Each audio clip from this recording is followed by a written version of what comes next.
How do you become a creator that people want to buy from, that podcast listeners want to hit buy now? Well, as you start the new year and you start figuring out what new processes you need to put in place, what changes do you need to go through on your podcast, this episode is going to answer a lot of questions you've been having. So my guest this week is Denise Duffield-Thomas. She is a money mindset mentor, and she's the author of books such as Lucky Bitch, Get Rich Lucky Bitch, and Chill and Prosper. She's also a multi-millionaire who's built a successful business and has helped over 10,000 people through her money bootcamp community. And Denise is also a podcaster. She is the host of the Chill and Prosper podcast. And I've been a listener of so many years. I cannot believe that I got to sit down with Denise because we talked about so many relevant things for podcasters, such as how do you move forward when you're insecure about showing up, especially on video podcasts, buying personas, but also how to get around buyer's remorse if you experience a lot of that through your clients, the 8 money archetypes, and how you can determine which one you have in order to ensure people actually want to buy from you and want to buy faster. And Denise shared so many practical tips that I know you will love. But also, if you are someone who often thinks that you need to, just basically burn your podcast or burn the services that you've built and start from scratch, or you're bored with it, this is the podcast episode that's going to help you reframe what you've been doing and how to look into some of your projects as new opportunities, but also what will help you drive revenue. I'm Anna Xavier. I'm the founder of the Podcast Space. On this podcast, I teach you all about how to leverage your podcast for visibility, influence, and of course, how to use the podcast as the most powerful tool in your business. Let's dive into this week's episode of the Podcast Space. I am so excited to dive in. So let's go. Denise, welcome to the show. I am so excited not only for you to join us today, but to share so many life-changing and really mind-bending concepts about content creation and limiting beliefs around money. So welcome. Thank you. I loved already our conversation, right? We were like, okay, let's save it for the pod. Let's hit record. Yes.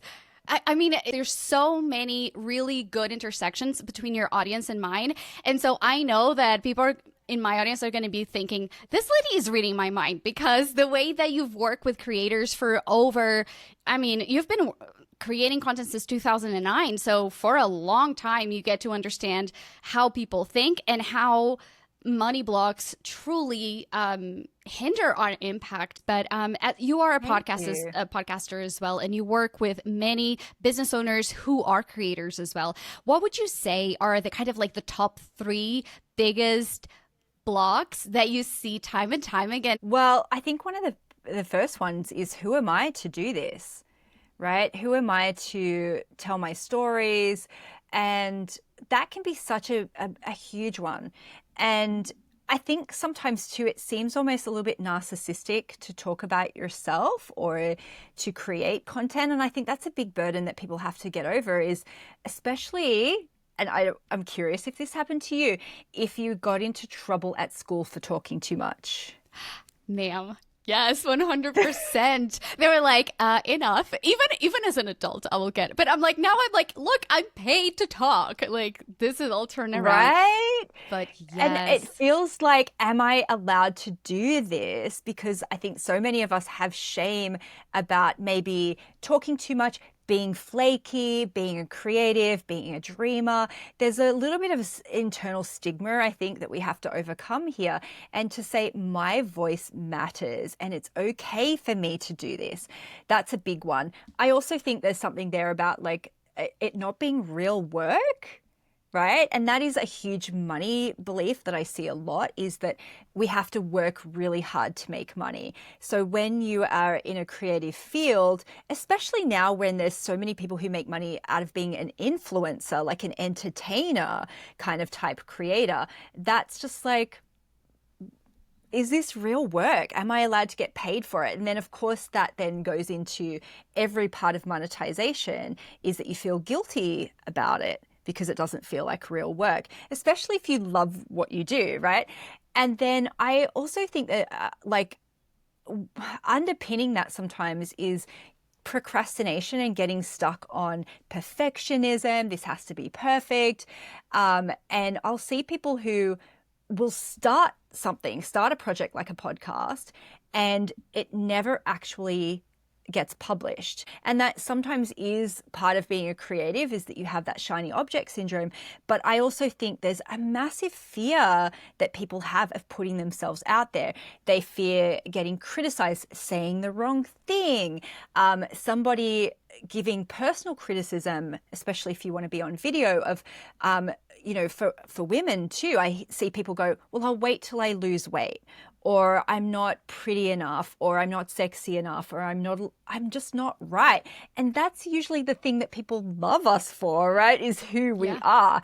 So an affirmation I used very early on in my creator journey was, my face is my fortune.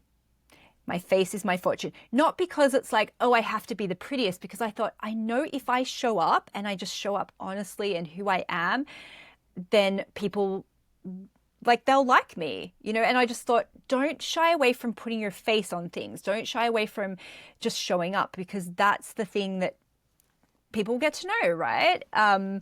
Is they want to know humans, and they want to see people make mistakes, and they want to know you.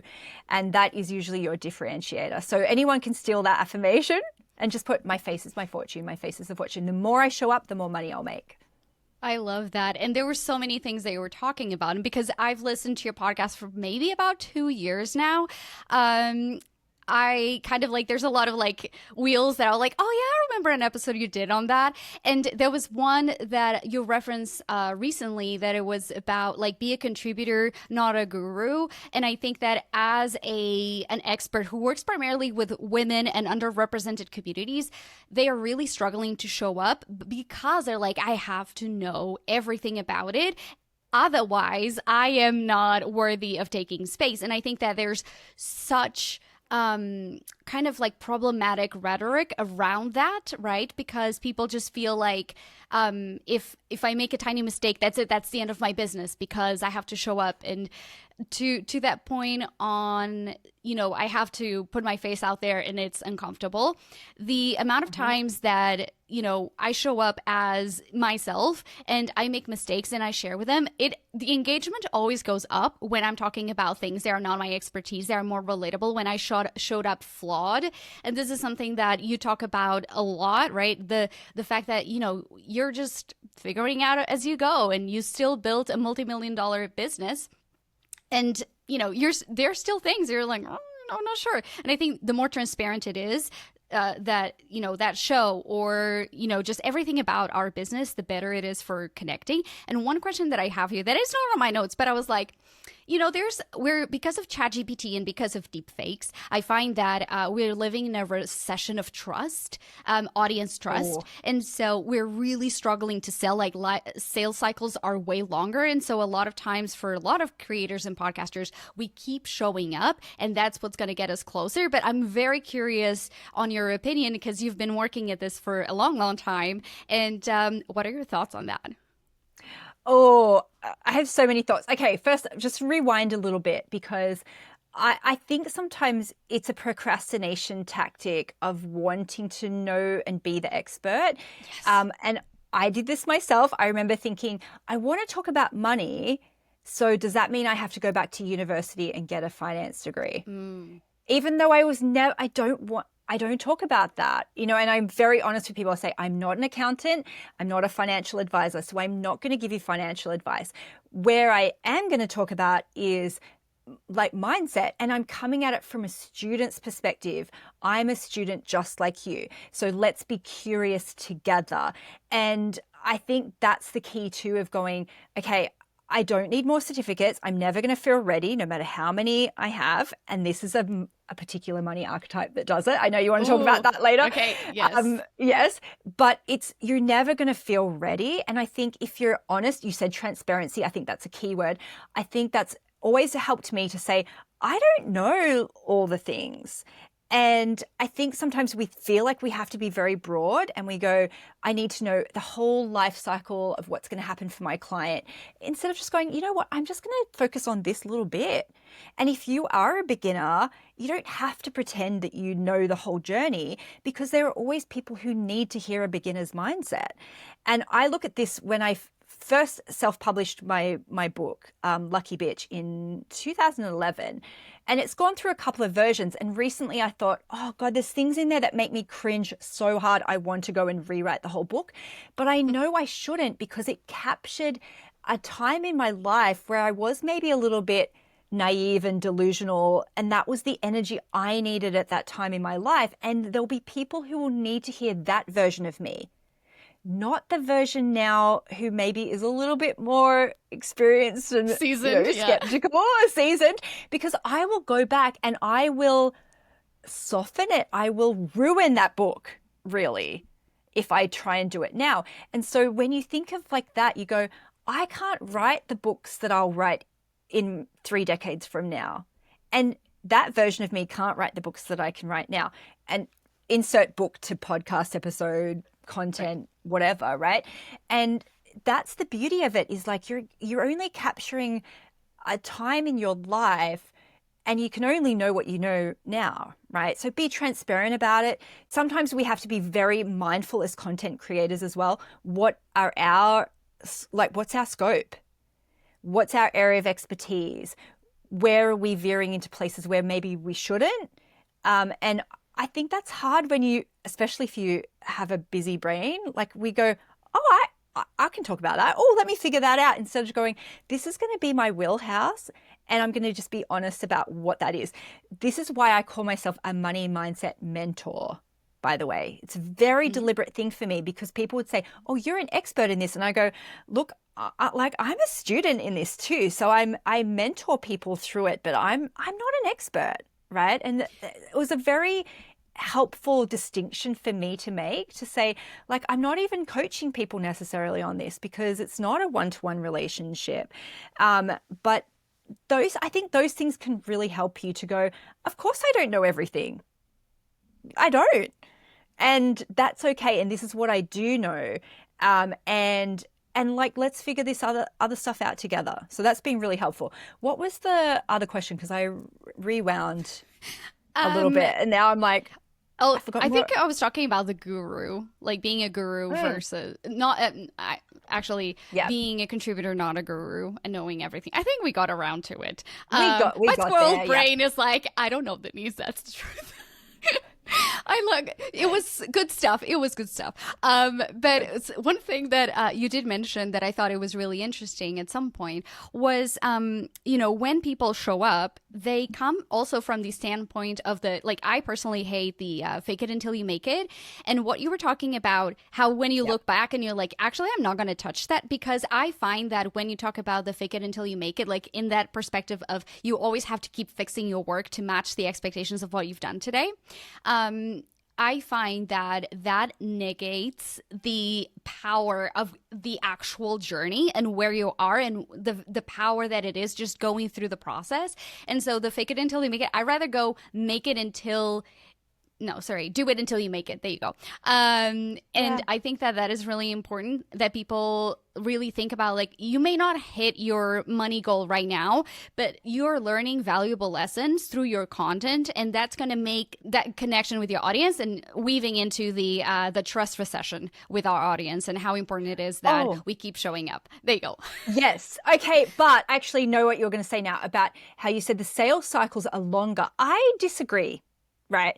Because I think it depends. And I'm thinking of myself and what I've purchased recently from content creators. Okay. So I've bought 2 courses in the last month that were both dance related.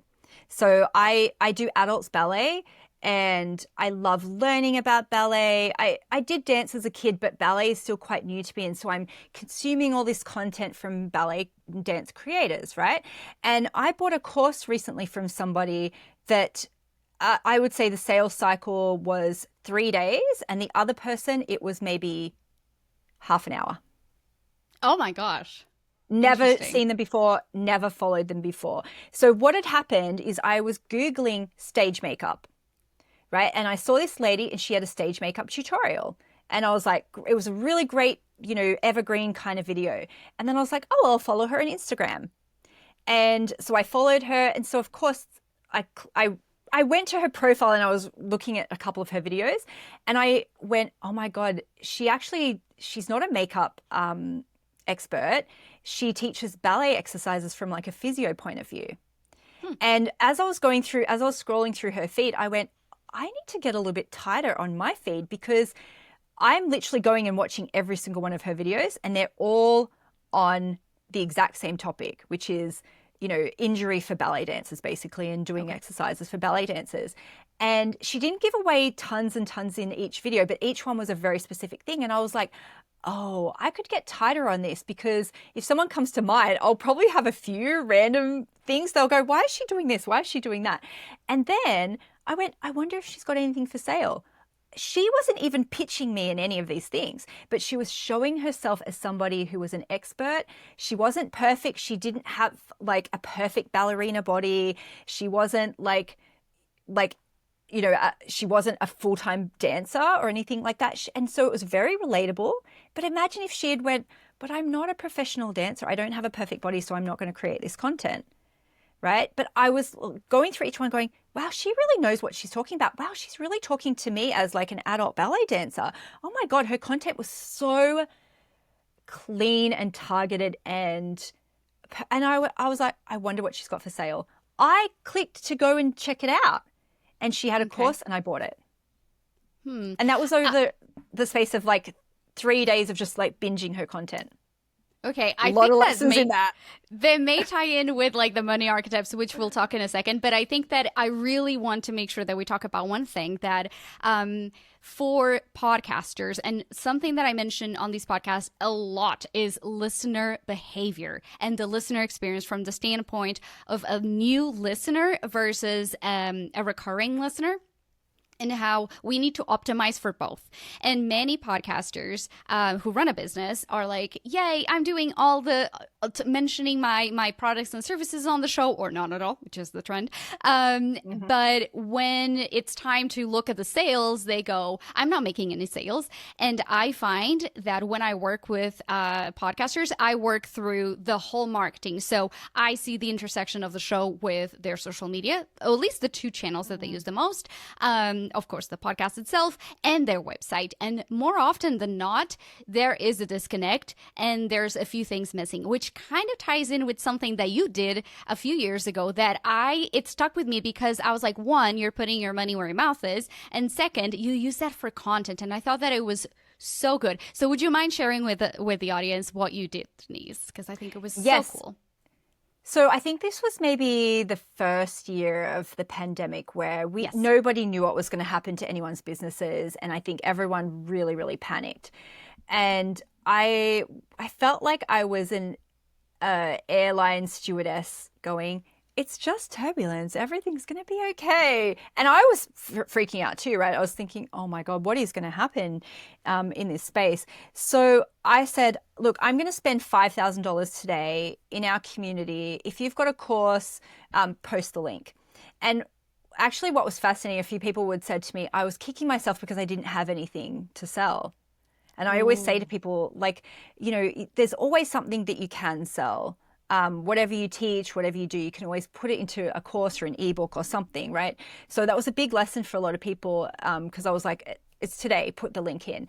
I ended up spending something over $6,000 and I think I bought something like 64 different things. And I literally just kind of went in order, but if it was too hard, I went, okay, I'm just going to move on.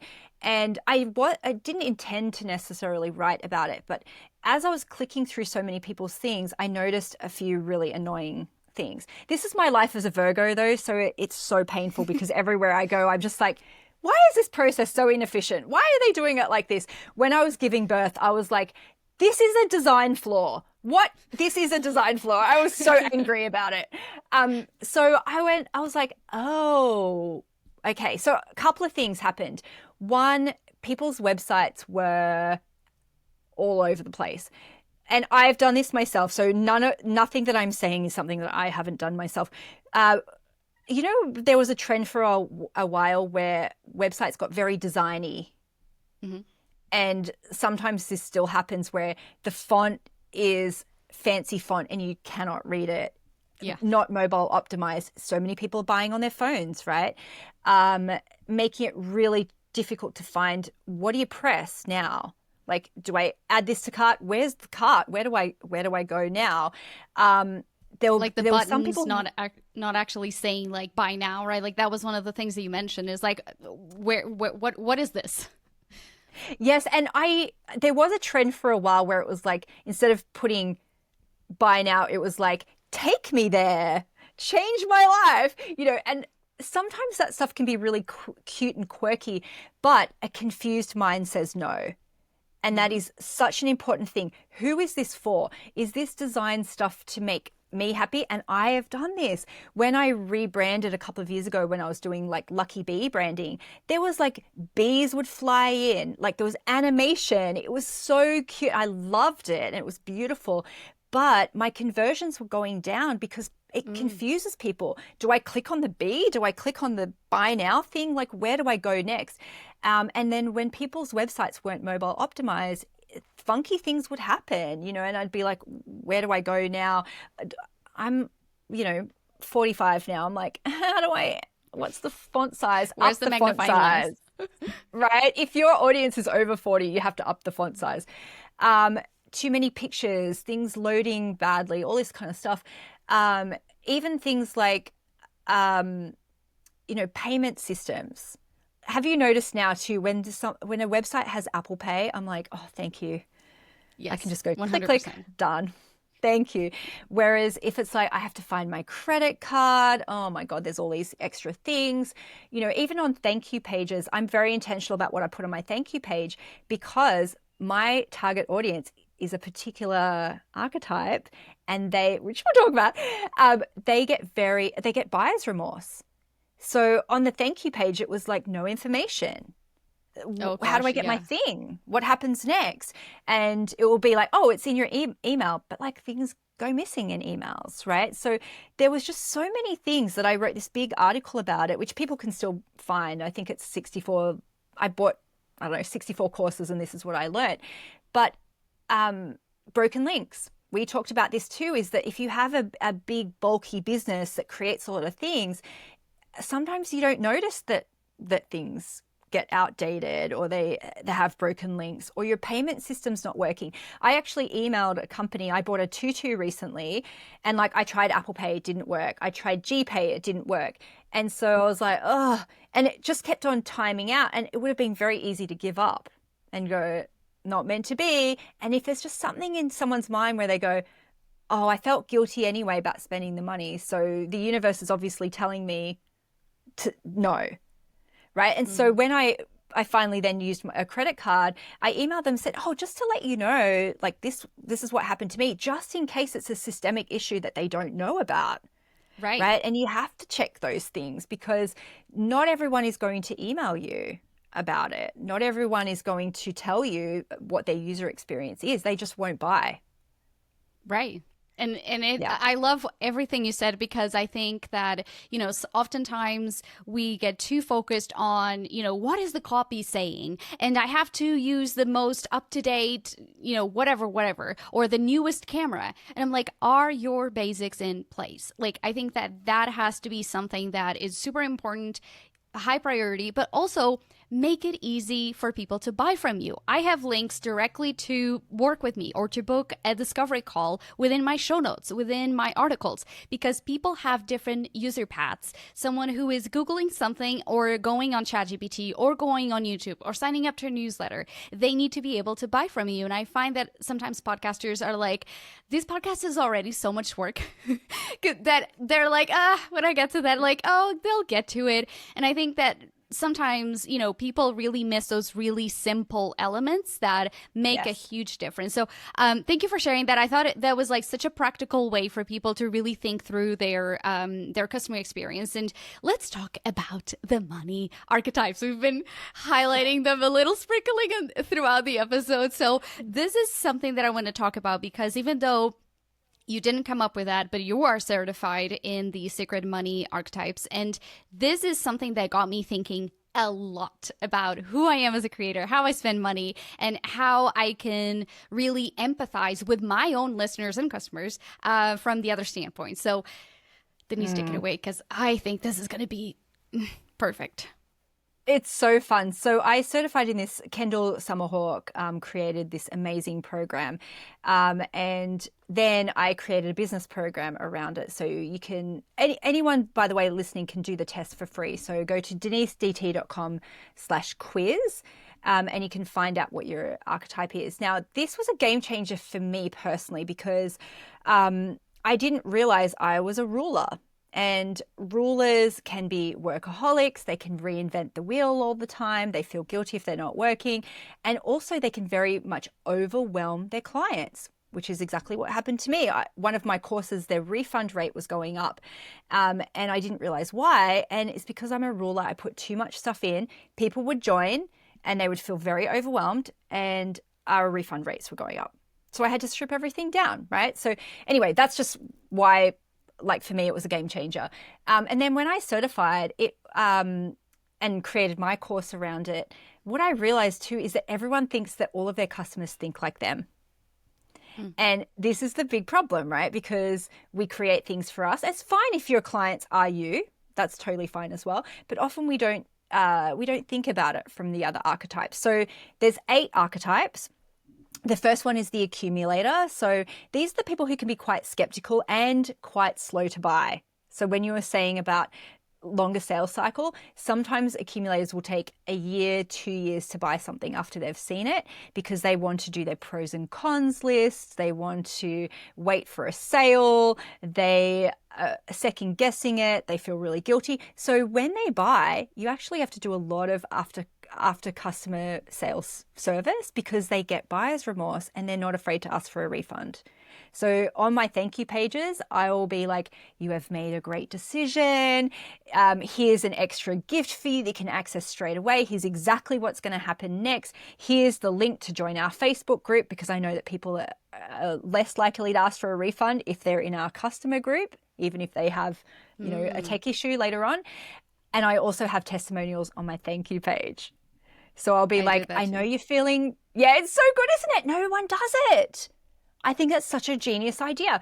And there's a video that says all of the testimonials are like, you've made the best decision. This is a great decision, because I want them to feel safe in that decision, right? So they're the accumulators. And like, they're the ones who will point out mistakes and broken links. And that's the stuff that erodes trust for them, for sure.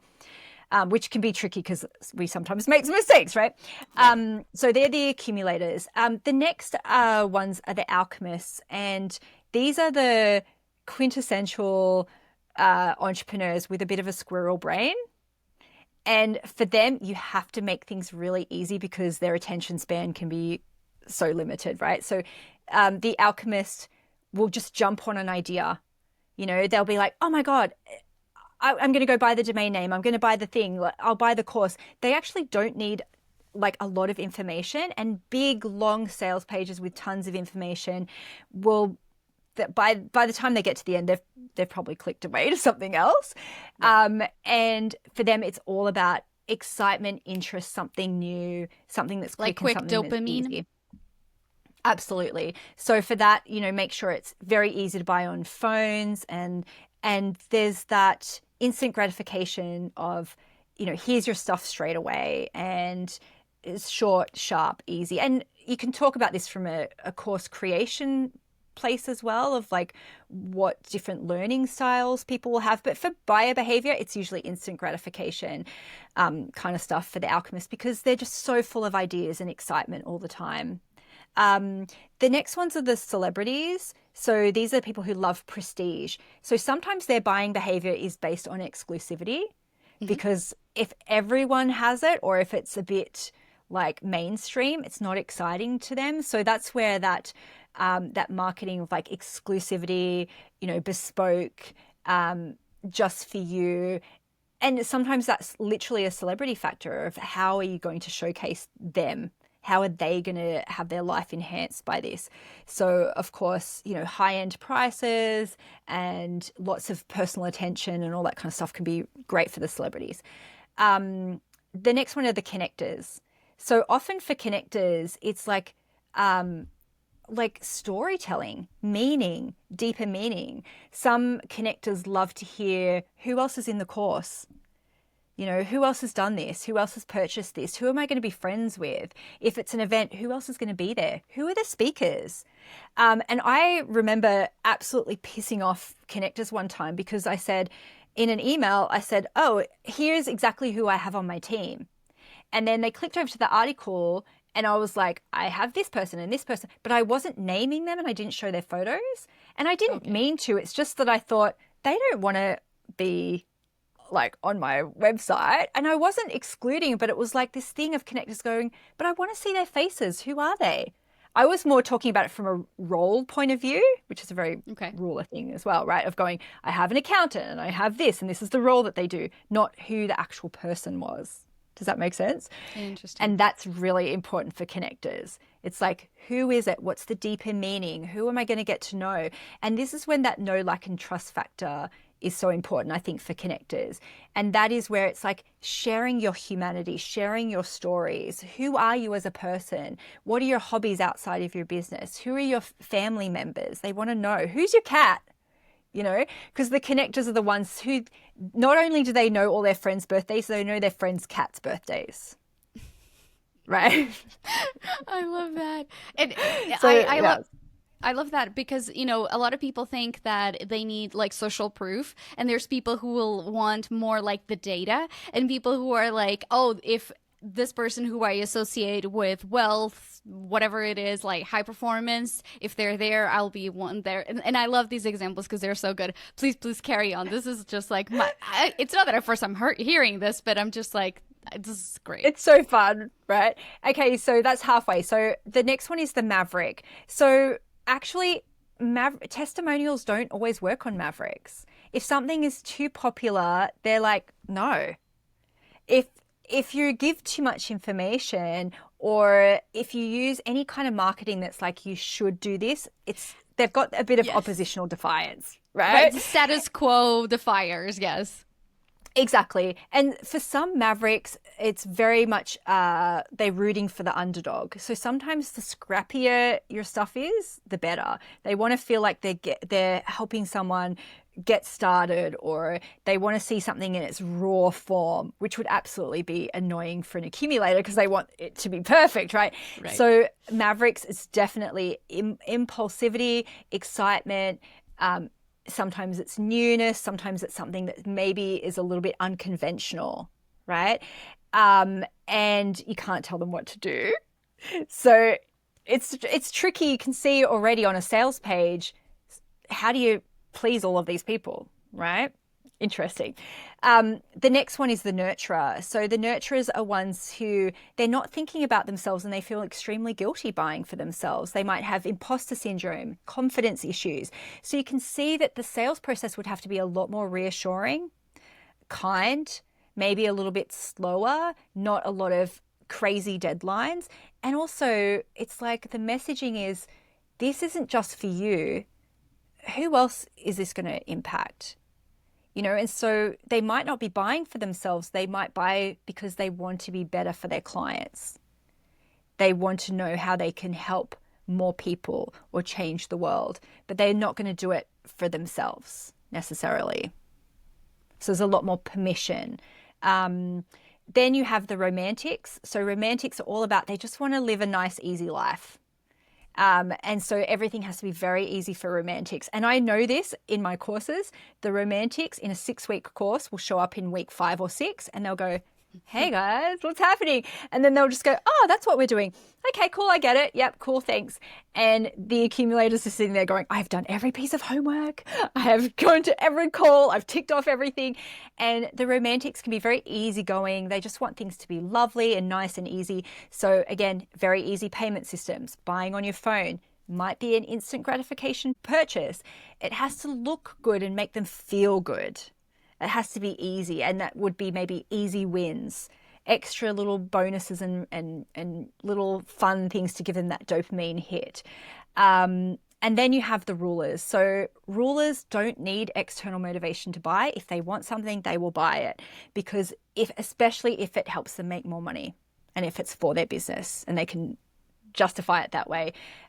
Rulers can be workaholics. They're thinking about how to grow their empire. So it's like, how can you help them make more money faster? And so what I love about the course too is I've looked at like marketing campaigns that are targeted to those particular archetypes. Some brands can flex between them. And an example of a flex brand in that way is L'Oreal. And they do because I'm worth it, because you're worth it, a bit more like permission, because we're worth it for the connectors, right? And so they have used models, they've used more relatable kind of people, and you can see how they can shift and change their branding for different archetypes. Whereas some brands are more polarizing and they have, I am just for this person. Now, I'm kind of a bit in the middle. I attract a lot of accumulators and a lot of nurturers. And I did not know this for a long time. I just assumed everyone listening to me, oh, they're ruler maverick like me. No, they're not. And so I have to be mindful of that. And I'm not creating everything for them, but I'm always thinking, what do they need? Okay, they need a little bit more reassurance. They need a bit more permission. They need that consistency from me, because they need to know, oh, she's not just going to run away with my money. She's been here for a while. If that makes sense. And I want to weave in one thing that is on your podcast. The way that you do that is using the testimonials from former students and current members of your community. And I love it so much. And that's one of the reasons why I recommend your podcast, because many of the clients that I work with, they have that trouble of talking about their products and services.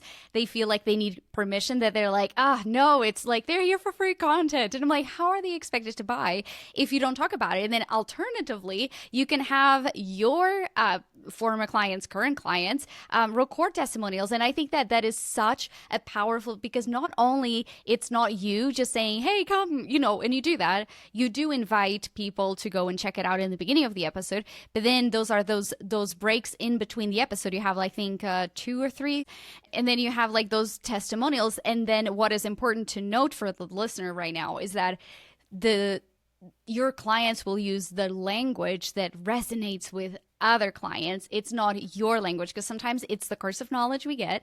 And I think that that is such a powerful way to reassure people that, like, yes, like how many times, I got your podcast, I started listening to your podcast because a friend of mine recommended it, but then buying, your book and all the things, it was like through listening to those recommendations from past clients. I'm like, oh my God, yes.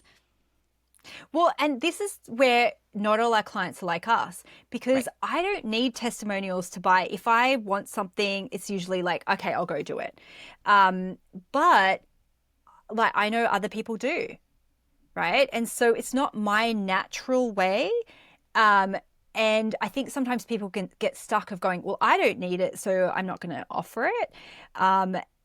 Or the sales page, like I don't need that information, so I'm not going to put it. I always have to make sure it's very clear, what is our money back guarantee? Because a lot of accumulators will not buy without knowing what that is, and I think at the start, I fought a little bit with my team, and especially like my branding people, I was like, it doesn't matter if the sales page looks really sexy. And I'll say this to anybody. I'm like, start with your sales page, just put like 3 bullet points and a link. That's where you start, publish that, and then improve it as you go. But it's thinking about, okay, what do people need? I put a video, but I also put a lot of text, because I never watch the videos. I'm just like, let me scan the text. Okay, if I want it, I'll buy it. Also, the way that I've created the program, it is evergreen, so people can buy anytime with Money Bootcamp, but we also do launches. And this is very deliberate, because evergreen, who buys in evergreen? Rulers, because they're like, I see that I've got a thing, I need to do it. Mavericks, because it's like, cool, I'll do it. Alchemists, because they're just like, oh, I've got an idea, okay, I'm going to do it. Romantics too, right? The people who might need a little bit more time, so accumulators, they need a deadline sometimes. because they're writing their pros and cons list. They're stuck in analysis paralysis. So sometimes deadlines around time or money can get them off the fence. Same with connectors. They want to know, oh, I'm going through this with a cohort. There's a start and an end. How am I going to be contained? How am I going to be taken care of? Rulers don't care, right? And then same with nurturers. They want to have that permission of there's a safe container. We've got a process. We're going to take care of you. And so that's why I do both. There's no right or wrong. And it's totally okay to just go, you know what? I don't want to kind of be everything to everyone. I'm only going to do it in this way.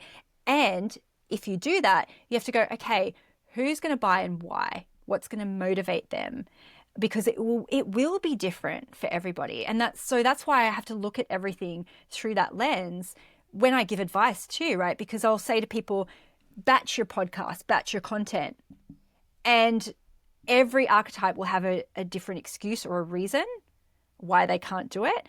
And I can also know how to motivate each one of those archetypes to, and it will be for a completely different reason too. And that's the power in knowing who you are, but also who your clients are, and giving yourself permission that, you know, sometimes I'll do things that I know will turn off one of the other archetypes. And one of those things for me is celebrities are my lowest archetype in my courses and my business, because I'm not super polished all the time. And a lot of celebrities are attracted to fellow celebrities because they love the glamour and they love that. I can't sustain that. And so if I had to change every part of my business to take my celebrity clients from 4% to 10%, that would be so much work for me for not that much gain, you know? And so it's always, what's the path of least resistance? What's easy for you? Who do you want to serve?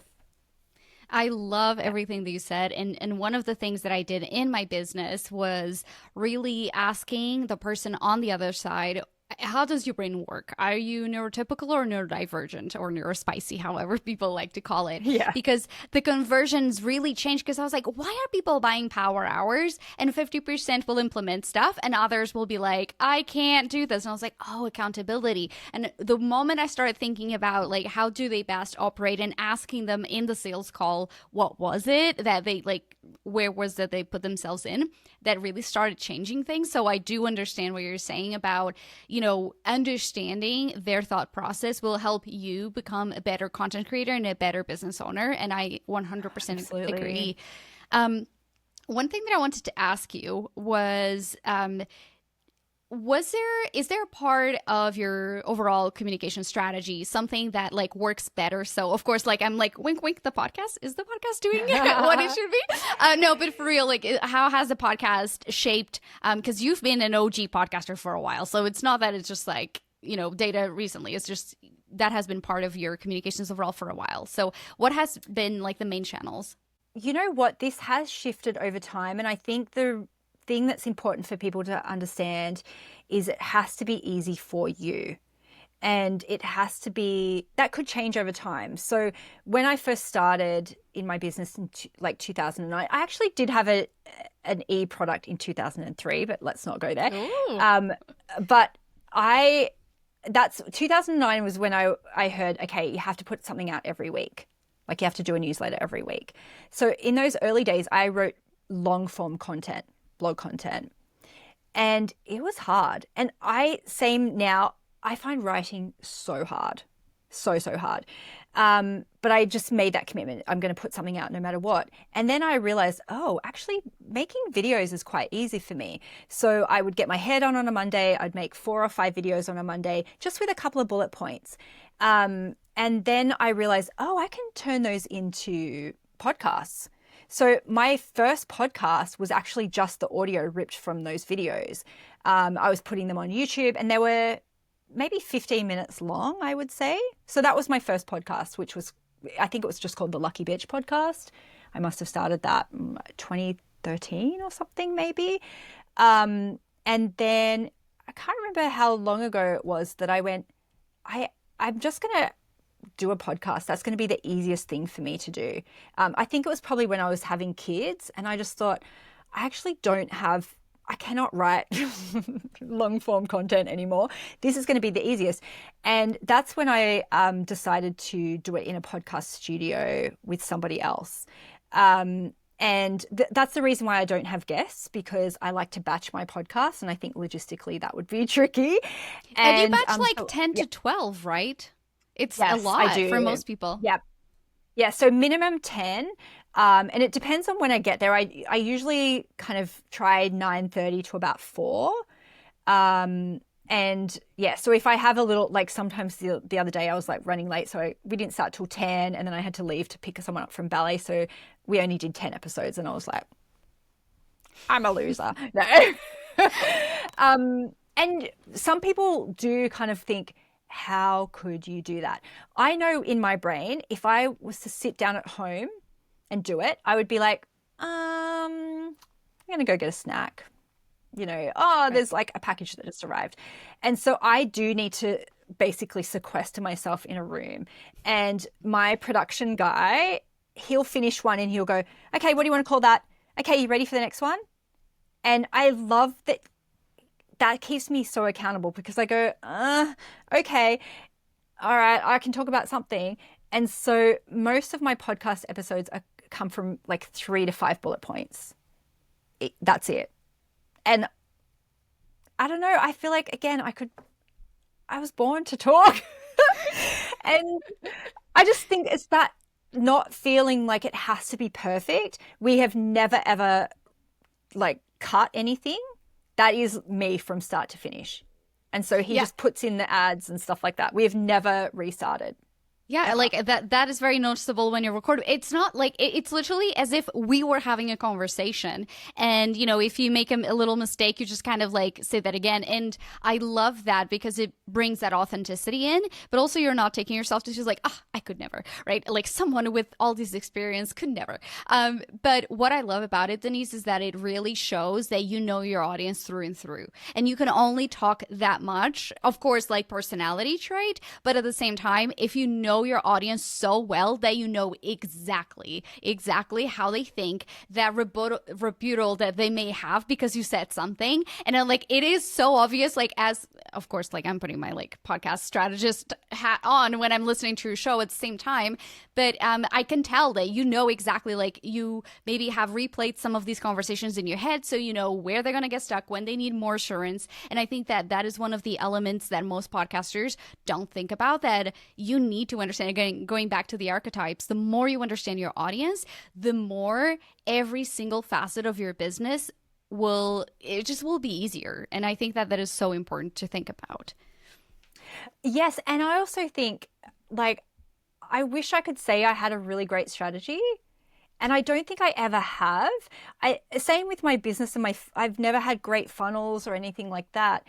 And I would love to, but I think where I have been good at not waiting until those things are perfect, because then they're really never going to be. And honestly, it kills me sometimes, because I think, God, I wish I had a little bit more time. Like, I'm filming next week for like 3 or 4 days, and I'm like, I wish I really thought through everything, and everything had an amazing intention behind it, and it doesn't. And that kills me sometimes. But I've made that commitment back in 2009. I'm going to put something out every week. And so I can't be attached to every single episode. And I know there are people who, like, they'll sit and they'll listen to their own episode to the point where they're like, cut half of it out, or they second guess things. And I never listen to anything back. And I hear Mark, my husband, sometimes listening to a podcast episode, because this is so bad. I will sometimes say things in the episode where I go, oh, I've got a free opt-in on this, and it hasn't been created yet. And so he has to listen to things to go, now, what's this thing you said? And I was like, oh, I don't know. And I'll hear him listen to it, and I think, oh, did I say that? Oh, that sounds really cool. But it's not for me. You know what I mean? It's not for me, so it doesn't have to be perfect. And I think the way that I intensely batch things really helps that, because then I don't have to be as attached. And I'm not saying everyone should batch that intensely, because I think it is such a ruler thing. Like, Mavericks can do it as well. But for me, it's just like, oh, it's so like great just to go, oh, that's done now. And just a little tip too, like, I keep a notes app on my phone. I'll just pull it up to show you how lo-fi this whole process is I literally just have a thing that says podcast ideas, and it's the same note that I've used probably forever.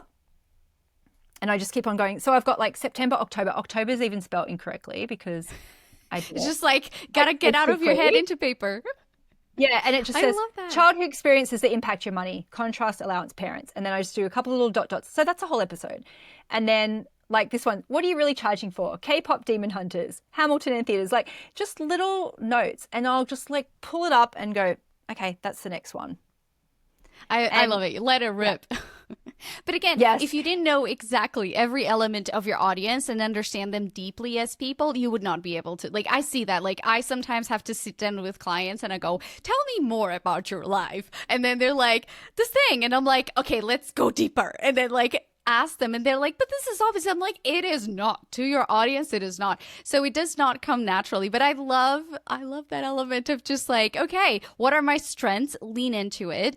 And, you know, it really, again, you're living your kind of, you know, stressful life while being successful, right? I mean, even though in the moment it may feel like we're like, I could have prepared a bit more. But you know, I never want to do it. I never want to do it. Like, because I forget that it's in my calendar too. And Mark will be like, oh, you know, you're in the podcast studio tomorrow. I'm like, I don't want to. Why do I have to? And he's like, well, you know, we'll run out at some point. And I love that we're always at least, you know, 8 episodes ahead kind of thing. Right. But I'm always like, I don't want to. I've got nothing to say. And I'll start driving then. I'll go, oh, that's interesting. Oh, that's interesting. And then I know I can always just pull up my notes app. I've also gone to the Wayback Machine to old podcast episodes where I've just gone, oh, I've got something new to say about that. Oh, I've got something new to say about that. We also keep a list of questions that people DM me, email us, and we'll just be like, oh, yeah, I'll cover that on an upcoming episode. And I actually really love that myself. And I remember one time I had a big filming week coming up, and I like to write my scripts ahead of time for that because I'm really good on camera and but I don't want to think about it in the moment. I just want to sit and read the teleprompter. And we had run out of stuff. We didn't have enough time. And so I just said, let's get 10 people in and they can just ask me questions. And we filmed that. And that was brilliant because I was like, oh, I love thinking on my feet, and then I'm responding to something. And so that really helps when it's just like one little question will come in, and sometimes that's the whole episode. Sometimes that will be one segment of it because I'm like, oh, I've got something else to say about this. So that can help as well if people struggle with that. Some people with podcasts, they love interviewing other people, and that's how they get their juice. You know, for me, as I said, it's a logistics thing. I would love to interview more people. It's such an art, right? As you know, but I am a big fan of podcasting for sure, as that content stuff, and knowing too that you can be really strategic about it if you want to, of like film it as well or do the audio. And now, I mean, Riverside, they're just like, here's a clip, and right. You just go, this is freaking amazing, you know. So there's not really any excuses. So the barriers to entry are so much lower than they used to be. And this is why sometimes we don't have to worry about AI, because we already know how easy it is to do most things and people still don't do it. 100%. That's what I would always say. Denise, there's two more questions that I want to try to get in before we close the show. We're having such a good time. Oh my gosh. Yes. There's two things that go hand in hand that I've heard you talk about, and that I think that content creators, especially women, I want to kind of like give them a little like mummy, like tap in the hand, be like, we're not doing that. And that is, you know, like a lot of women want to barter their services. And I think that if you have already free content, like it makes no sense to go ahead and try to like just buy yourself. That is something that comes up a lot on your world. For people who are like, what are your takes on that? Well, you know, this is one of the very first money mindset lessons that Kendall Summerhawk taught me, actually. And she's very dead against it because she was like, just pay people. And as women, we should pay each other. And that was her non-negotiable. And I remember at the start, when I heard that, my business was still quite new and I was doing bartering. I was like, oh, I made my own website. So how about I make you a website? I was not a website designer, FYI. And you can take my photos. And so I was doing it. And what she said was, I want everyone to cut it out. Not because, of course, it's handy when you're starting out. She said it is very symbolic. It is symbolic that you are open for business. And I've then gone on to tell other people this, always crediting her, because I just go, it is a symbolic thing. It's got nothing to do with, yes, it is convenient, and yes, sometimes you don't have the money for it, but at some point you have to draw a line, and it does change things in your business. I'm absolutely 100% on that, because otherwise I think you'll attract freebie people. You'll attract people who want things from you, and that's not your business. I've actually said to people too, you can say, my mentor, this is what I did. My mentor told me that I can't do this anymore. Thank you so much for your generous offer. I'm going to decline right now. And what happens is when you draw a line in the sand, within 24 hours, you will get someone asking you and you'll be so tempted. And I feel like that is sometimes a little test from the universe of like, hang on, are you in business to make money or not? And so sometimes people get a bit annoyed by me saying this. And I can just say, when I took that advice from my mentor, it really made a huge energetic difference. No, I'm in business to make money. I'm open for business. Oh, I love that. And the other element that is the final question right now is the one thing they talk about is the not burning your business to the ground because you're bored. And I find that you're like, let's go. It's so common that I see my clients with a podcast and their offers too. So let's dive into it. Okay, so first of all, who does it? Alchemist Mavericks, right? Alchemist Mavericks. Alchemists do it because they get bored and they're not necessarily burning it down. Sometimes they just move on to something else. So they actually let things wither and die. And then they have so much guilt around it. They're just like, all those business babies like, mother, why don't you love us? And that can just feel like, oh, I'm such a flake. So I actually think this is a business model thing. It's a business model problem and it's a batching thing. So sometimes what people do who are multi-talented, they think, I've just got to find my thing and then I'll never be bored again. And that is not the case, because your job is to be an ideator. Your job is to create sparks for other people. And so that might mean that instead of finding something to be your business, you help other people ignite and create ideas. Okay, so I call this kind of being an ideas doula. And it's like if you're a midwife, you help deliver the baby, but you don't have to go home with the baby. You give the babies away to other people. And this is really hard for ideators to get their heads around, that people will pay them for ideas and not for their implementation. And there's a lot of unlearning sometimes, and there's a lot of wounding of being a flake and people seeing you as a flake. And you've got to look at someone like Seth Godin, who he's an ideas person. He can write on a lot of different things. He can create podcast episodes on a lot of different things because he's an ideator. And even his head looks like a light bulb, right? And it's true. That's how he looks. He looks like which is such an alchemist type thing. And it's so tricky for alchemists to get their head around when they join my courses. I go, just sell an hour of your time where you just problem solve for other people. And they go, no one's going to pay for that. And I go, they do, and they have, and I have. I've paid for people to help me brainstorm subtitles for books. I've helped people to help me name programs. I've paid for that because I value that idea. I can do it, but I need someone to sometimes I'm paying for the space, basically, for someone to help me do it. Right? And those people who come up with ideas all day long, you're killing yourself thinking, oh, if I could just find the right one. So I know does that make sense? Like, I know it's something that takes 6 weeks for the alchemists to get their head around in my course because they don't believe me. And I've just said it as like a little thing. But I'm hoping that someone will hear that to go, am I allowed just to ideate? Okay. So that is true for Mavericks as well. But the Mavericks do it for sometimes a slightly different reason. Sometimes they do it because it's going so well that they're like, it's a sabotage. Yeah. and they have this really strong self-identity of like being scrappy and being like a rebel, that it's like, oh, it's working, so I have to just get rid of it. And it's a very, I have it as my second archetype, so I understand that itchy feeling where you go, ugh.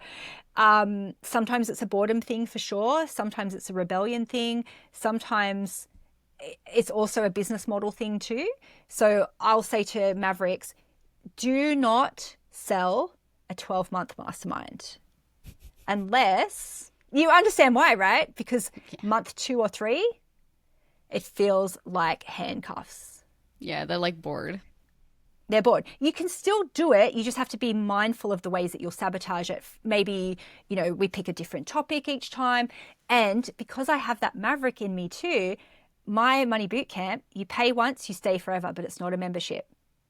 And I did that very deliberately because I knew if it was a membership, I would feel restricted in that. Whereas I can feel very free to say to people, you can come in, you can, you pay it once. For however long I'm going to run it, you can be here. It feels very freeing to me. It's a small distinction in people's minds because why don't you just make it a membership?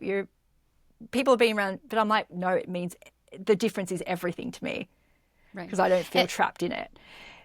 Yeah. And one note that I want to make is that actually that's something that a lot of your customers do mention on their testimonials. They say, I left Money Bootcamp and then it's 2 years ago and I came back. And so like that freedom does work both ways. Like I'd really appreciate that, like not having the shackles on you, but also not having the shackles in your audience. That creates that trust. We're like, okay, I need to step back, and then they'll come back when they're ready. And I think that like really shows in that element.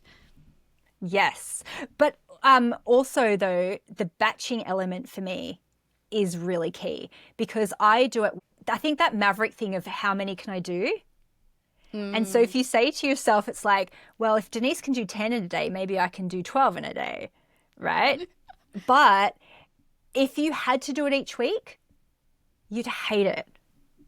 You would hate it. And I would feel the same if it was like, oh God, you've got a newsletter due tomorrow. I'd be like, I'm just going to burn the whole business down. I don't care. So that's why I think batching can be so good for that personality too, because it's already scheduled. And so then I can kind of go, well, you know what? I'm going to do 2 days this time. And then I'm going to see how far ahead I can go. And this is such a great batching tip for Mavericks, Alchemists. It's like, especially for Mavericks, because they love that challenge. It's just like, okay, maybe I can do my whole year's. And I had to bring that down a little bit because I did all of my social media for the year in February this year. So I was like, maybe I can do all of next year's by the end of this year. And then my business coach, she was like, why don't we just focus on Q1? And I was like, oh yeah, you're right. But it's exciting to my brain to think that way. I'm like, oh, how quickly could I do that? And so I think that's for Mavericks too, is like, I know that I don't have to get all my excitement from my business. My business is not me. And so I can then be like, okay, I'm going to, batch all that content up. And I know that my customers are going to be served, especially my accumulators, nurturers who need that consistency from me. But I'm not a consistent person, and I can stop beating myself up over that. It's not how my brain works. It's not how I'm motivated. And so some Mavericks have to almost pretend in a way, and please, I hope no one's offended by this, but when I heard about like the alcoholics mantra of like, I can drink tomorrow, I just don't drink today. That's how I feel like Mavericks, when they feel that urge to self-sabotage, whether it's burning something down or whatever, it's like, oh, I can quit tomorrow or I can burn it down tomorrow, just not today. And then sometimes the urge and the itchiness leaves, and then you can, do it just passes. And I know that, well, content's coming out anyway, so there's no point destroying it. That I think has helped me a lot because people go, wow, you're so consistent. You've been doing the same business for so long. Do you ever want to quit? I'm like, all the bloody time. Right. Of course I do. But I also then have let some of those thoughts pass. Instead of going and buying the domain name for something else, I'll go, wow, that would be really interesting. Oh, I can talk about that on my podcast, and then someone else can take that business baby away. It's not my business baby. I don't have to do that. But there's that thing, I think sometimes, like, it's like an itch we have to scratch. So it's like, cool, I'll put it down in my little podcast note thing. It's parked somewhere. It doesn't have to haunt me. I don't have to make a business out of it. I don't have to action it. And does that help? Yeah. I think it's super important because, people think that they need to act on it, or that like they have that scarcity mindset that this could be the idea that really brings, I mean, it could, but also like the most sustainable thing you can do is to invest what you've already been working on for so long, invest another day in that project if you love it. And I think that like that is so important, especially when it comes to podcasting and business. I think those are so super important to keep in mind. But Denise, this was so good. I was just going to say, what else would you like to just end the interview with, this conversation that was just so good, besides obviously joining Money Bootcamp? What would be like the one takeaway that you'd like our audience to keep in mind? Yes, is the question to ask yourself all the time is, why not me? Why not me? Because we think, I don't know, that somehow like there'll be a day where all the green signals are there, all the ghosts, like we feel ready, and you'll never really feel ready. And there'll never be everybody in agreement with what you want to do or telling you. So you're the person who has to do it. And that can feel really hard, and I really get that. And you might think, oh, everyone's talked about this already. There's no space for me. And yeah, it might feel tricky at the start, right? So you have to kind of be a little bit delusional and just go, I'm just going to go forward anyway. Why not me? Sometimes the thing that you work on at the start isn't your forever business, and that's okay too. Once you start one podcast, as you know, right, like, no one can take that skill away from you, even if it's a completely different topic. Same with once you've done a sales page, you'll be able to do that again. And so no one's waiting for you to do it, right? But what you'll find is people will believe you when you do. Like if you say you've got a podcast, people will go, oh, you've got a podcast. Not like, what? People will just believe you. And I still feel like I'm just making stuff up, but you believe me that I have a podcast. You believe me that I'm a published author. Right. And it's because I just kind of just did it, and then I did it again, and then I did it again, and that's how it works, right? That's the secret. No one knows what they're doing. No, but like I think that is truly inspirational. As like women, we tend to think that we need to see a box, we need to see a format, and many times to give our permission to go. And I think that many of your episodes surround the idea, the really doing things just and see the outcome. It may be the best thing ever. And I know that you've served already tens of thousands of leaders and entrepreneurs through your content, through your Money Bootcamp. So I know that just living to your highest potential means just showing up and giving yourself a chance. Why not, right? Yeah. My first course had one person on it in 2009. One person. Okay. And I've seen people quit their whole business over that. And I was like, I can't believe someone paid me to do this. This is the best thing ever. You know what? I listened to that episode 1 week after I launched my course, and I had 2 students. And I was like thinking, oh, maybe I should, like, my first ever course that I was beta testing, I was like, I should refund it. And after your episode, I was like, absolutely not. So I was one of many people who were like, let's pursue forward. And I've created many more courses after that. And so see, stop. Yes.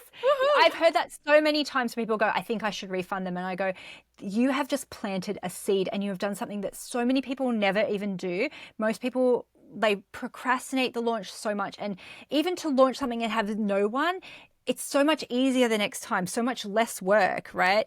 And Absolutely. Don't throw the baby out with the bathwater. Just go, oh, I'll do it again. And it's like, oh, it's so good. And that's the thing too, when you separate yourself from your business, I go, oh, it's not for me. I don't have to be excited by it every day. I can do other things to get excited. And this is helping people, and I'll quit it tomorrow, just not today. I love that. Denise, thank you so much. To connect with you, where should people go? Yes, so I'm super easy to find. DeniseDT.com is my website. But come and follow me on Instagram, same Denise DT. You can search for me. And just see if you like my stuff. You can always read one of my books. They're available from everywhere. Get Rich Lucky Bitch is a great one for money mindset. Chill and Prosper is more business one. Oh, yes, cool. That's the one I have. And, yeah, lovely. And just if you need help, I'm here to help. Money mindset isn't something that you have to be ashamed about, because I'm still working on mine all the time and come at it from a curious mind. And I've got some tools to help you with that. So I'd love to meet some more of your audience. And thank you so much for having me to be able to connect with your beautiful audience. Thank you. And if you're listening, of course, everything that I mentioned will be in the show notes. You visit thepodcastspace.com/podcast. And I cannot wait to hear your ahas. If you're listening on Spotify, you can always comment directly there. And, of course, listen to the Denise podcast. So good. I highly recommend. So you're going to be binging for days. It's promise. Called Chill and Prosper is my podcast, Chill and Prosper. And I have no idea what I'm talking about. But it's got a very, very cute jingle. Yes, I normally end the podcast saying, create imperfect content that moves you forward. But I thought I would end with one of your quotes. I serve, I deserve. I think that's a great way to end this episode. I'll see you in the next one.